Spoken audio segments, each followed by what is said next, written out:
வார்த்தையே சொல்லவும். 11வதாக தியானம். ஜபத்துடன் தன் முன் இறைவன் நிற்பதாக நினைத்து அவரது அழகிய உருவத்தை நினையுங்கள்.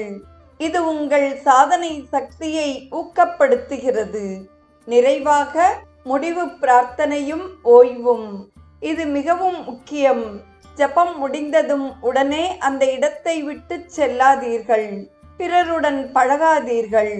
உலகியல் ஈடுபாடுகளில் முனையாதீர்கள்.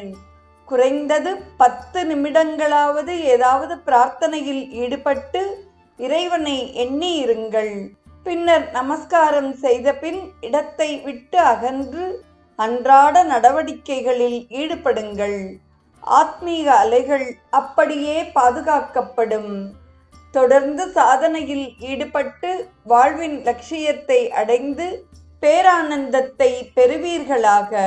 காயத்ரி ஜபம் தேவியின் தரிசனத்திற்கு வழிகோலுவதுடன் இறுதியில் அத்வைத்த பிரம்மத்தை அடைவதற்கு அழைத்து செல்கிறது.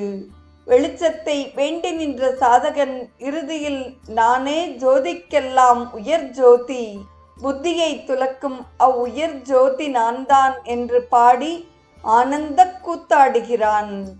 வேதங்களின் தாயான தேவி காயத்ரி நமக்கு நேரிய அறிவையும் தூய பக்தியையும் புத்தியையும் நன்னடத்தையையும் நற்சிந்தனையை